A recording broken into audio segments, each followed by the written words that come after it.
Help everyone, I'm back again. So managed to get these two trinkets to see how they compare against each other. On the right we've got the Moto E, and on the left we've got the Xperia M2.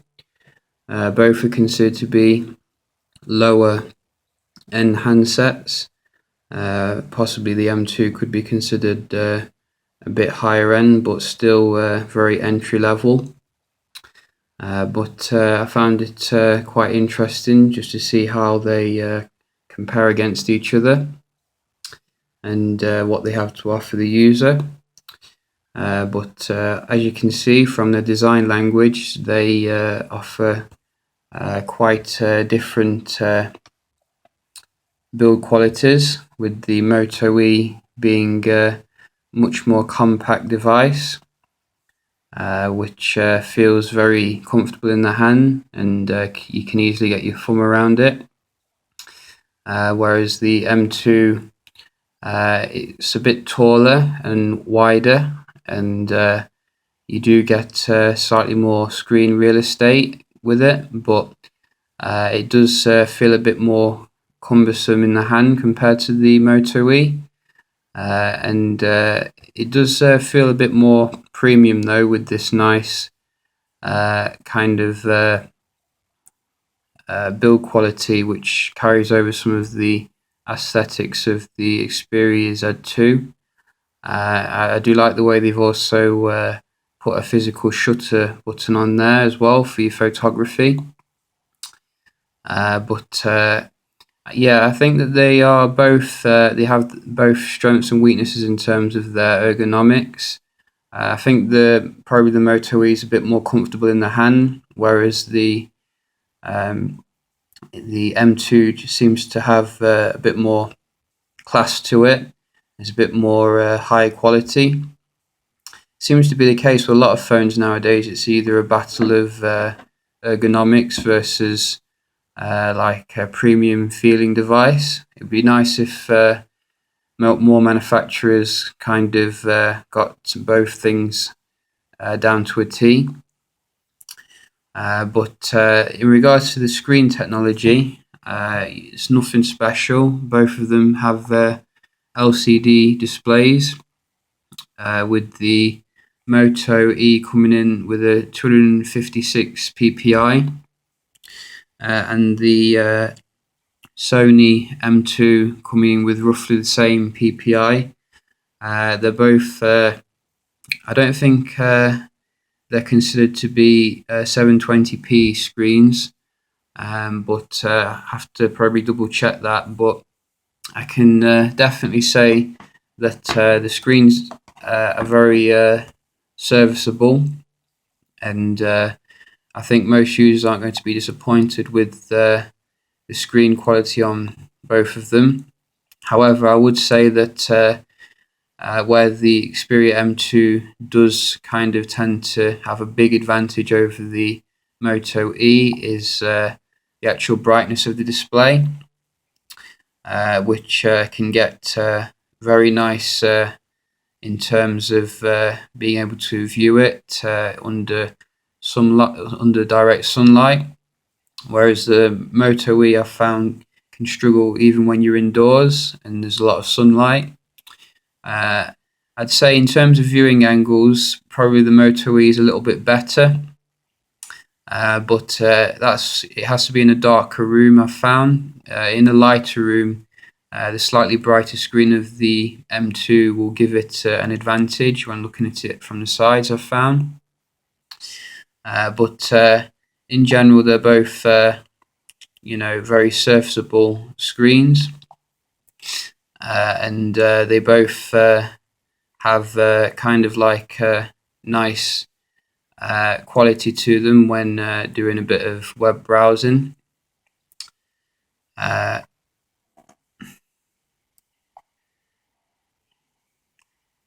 If I just show you,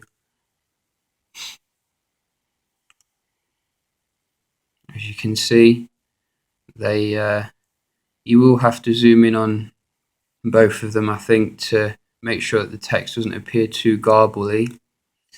But when you do zoom in, the text is perfectly legible. and it's easy for web browsing. At the end of the day, it's not going to be too much of an issue, the low resolution. But if you're someone who really digs the screens, then probably both not going to be that suitable for you. You'd probably be looking at something like the Moto G, which has a fantastic screen for the price. But I think most people, they just want a phone at this kind of level just to do a bit of calling and texting, so they shouldn't be too fussed with it. But as you can see from the navigation bar down here, you can really see how much brighter the M2 is compared to the Moto E, which looks a bit dull in contrast to it. But yeah, that's something just to be aware of with this Moto E. But in regards to the actual specifications, the Moto E comes with a dual-core processor, and that's clocked at 1.2 gigahertz, whereas the Sony comes with a quad-core clocked at 1.2 gigahertz, and it's a Snapdragon 400. They both are paired with 1 gigs of RAM.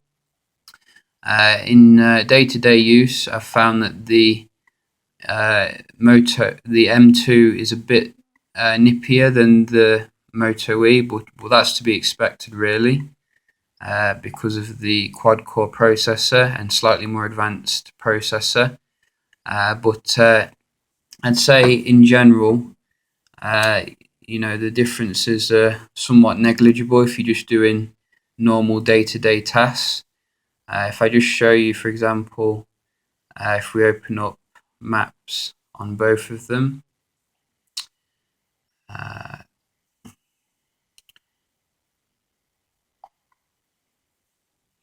you see that they opened up virtually at the same time, but it was the M2 which loaded it quite quicker and got going a lot quicker really with that.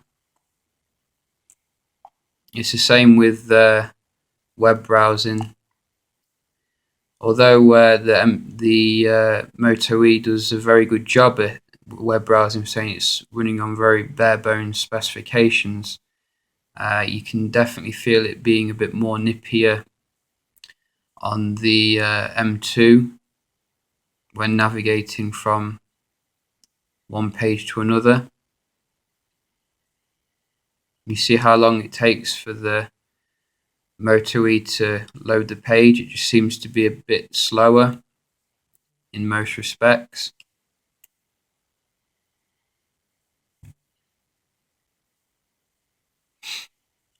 So I think the quad core on the M2 certainly lends advantages to doing most stuff really. You're definitely going to notice improved performance on it.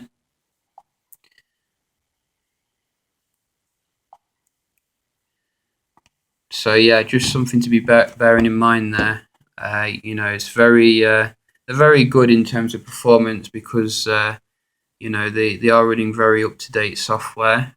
But at the end of the day, the KitKat optimizations don't really go far enough to avoid all lag on the Moto E. After all, the M2 is only running Android 4.3 and still puts up a decent performance. In terms of the battery life on both devices, I'd say that they both will get you through a day quite easily. That is a strong point of the Moto E and M2. The Moto E comes with a non-removable battery of I think it's 1980 mAh, so nearly 2000 basically, and which is more than enough to power this for a day. whereas the Sony comes with about 2300 mAh, which coupled with the slightly faster processor and the screen, it means that it's not going to get much more of a better battery life than the Moto E. However, I would say that the battery saving options on the the M2 do go a bit more in depth than the Moto E. If we just quickly show you, it comes with Sony's stamina mode, so you can put that on, and it tells you how to use it. Basically, you can use it to whitelist apps, and it'll come on at a certain percentage if you want it to. So that's quite a nice feature. Moto E does have a battery saving mode, but at the most it just switches off data, so it's quite basic really. In regards to the camera on the Xperia M2 is an 8 megapixel camera with auto flash and autofocus, which is very nice. Whereas on the Moto E, it is a 5 megapixel camera with no auto flash or autofocus, so it's a very bare bones experience on the camera there. I think in terms of camera, this is where they really are kind of set apart.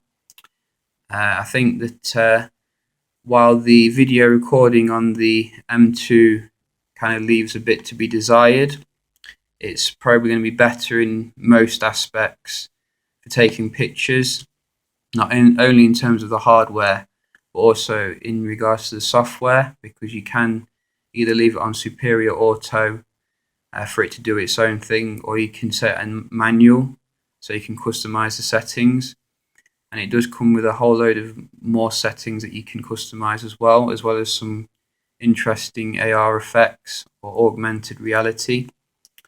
It does also shoot in full HD as well. Well, as I said before, the video recording is quite poor.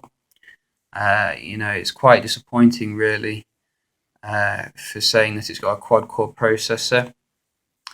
On the Moto E, it's a very basic camera. It doesn't, as I said, support autofocus, so it's like going back to very old devices. But if you can get it at a certain distance, it's not going to give you too bad pictures. It's just that you just need to make sure that you're at a certain distance where it can focus. Same with the video recording. It does also, if I just go back, it does allow you to put HDR on as well for high dynamic range pictures, which is nice. And it does allow you to control the exposure and focus. Yeah, I think going into it versus the Sony, there's no real contest there. Yeah, in regards to the speaker quality, I found that the speaker quality is where the Moto E would make up for its poor camera. The speaker quality on the Moto E is much better than on the Xperia M2, which I'd say is quite poor for saying that it's from Sony and you'd expect them to have good sound quality. But it's not terrible. You can hear music from it, but it's certainly not something you're going to want to listen to as your main way of listening to music. Just give you a quick example.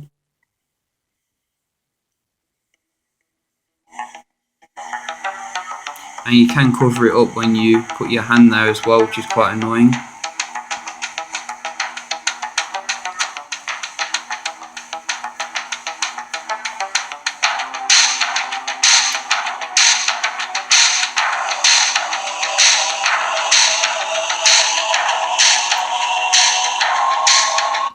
So decent, but nothing special.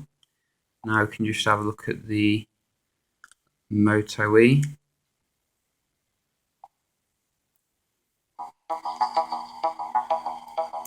Bear in mind that the speaker's on the back.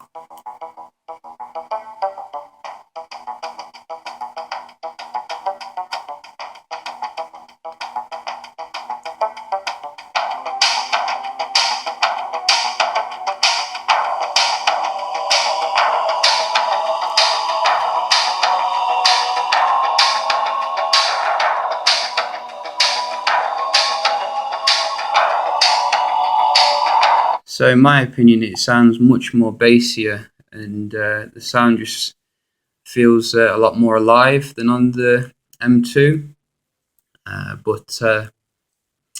Yeah, Sony does make up for it, obviously, through the headphone jack, where they have their Walkman app.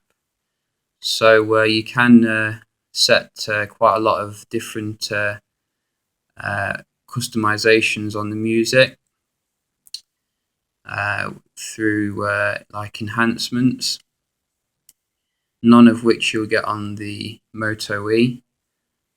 Sound does sound good on the Moto E through earphones and headphones, but when it comes to Sony sound quality, you can't really beat it through the headphones right now. In regards to the GPS performance of both devices, I think they both support GLONASS, so I'm expecting it to be good on both of them. Just have a look. If I could find it. There we go.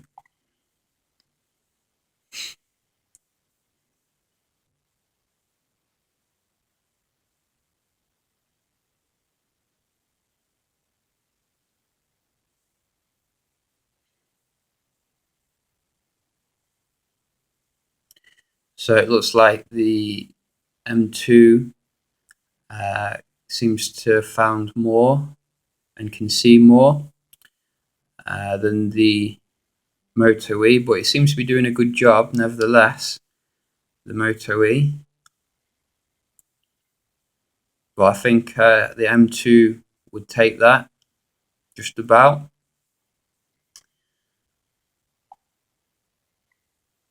How about in terms of Wi-Fi connectivity? They're both connected to my Wi-Fi.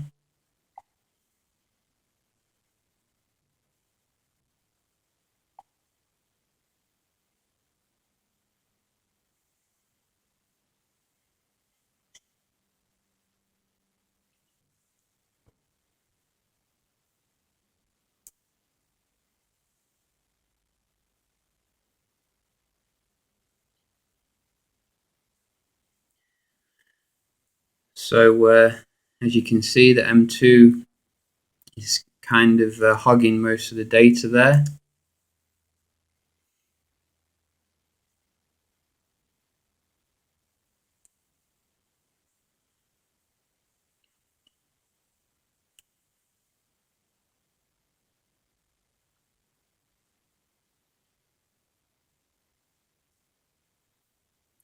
And seems to do that a little bit better on the upload as well. How about general benchmark test?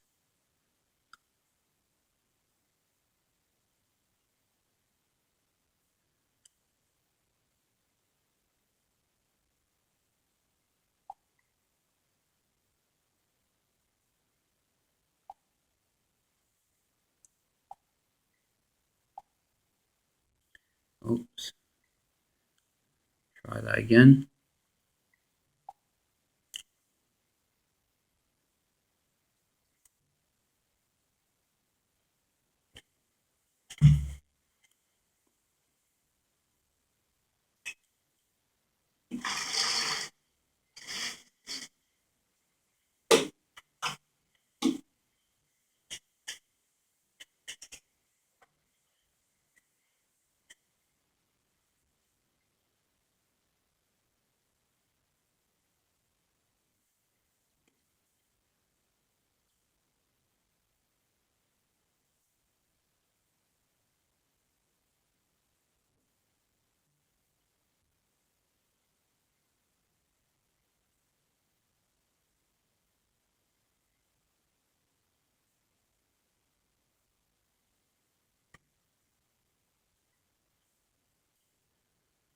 So we got a score of 8,511 on the M2 and 5,271 on the Moto E, which puts it just above the HTC One X.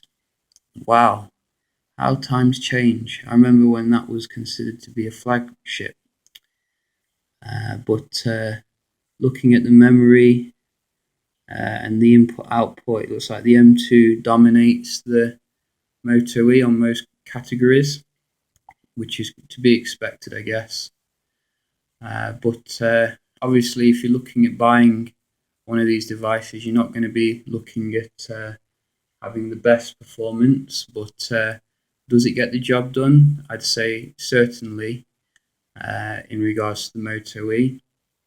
The M2 is a great all-rounder in itself and does offer some other advantages over the Moto E, which include obviously Sony's enhancements to the skin, Sony's Sony Unlimited, and Sony's content distribution stuff. It offers NFC, it offers 4G, LTE, none of which you'll find on the Moto E. The Moto E does offer Motorola Assist, which is a nice app to help you mute the device when you're sleeping or in a meeting. But in terms of software, I think you do get more with the Sony. Whereas if you do like your stock look, then you might be more happy with the very bare skin of the Motorola. But yeah, and obviously there's a big advantage on the Moto E that it is running the latest version of, well, near latest version of Android, and probably will be updated a lot quicker than the Xperia M2. So I think software is really apples versus oranges. Got some advantages on the M2 and a few on the Moto E. But in general, I'd say that they're very nice devices either way, particularly for someone who's very budget conscious. And they both should offer you a good experience.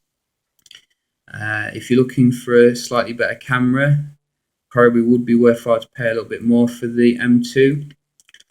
But if you're more concerned with just having something which does the job and has a good battery life and is remarkably cheap at about 80 quid, then the Moto E, is a fine choice in itself. So yeah, I think that about covers it. If you like the video, then please subscribe or like it, and I'll see you next time. Cheers.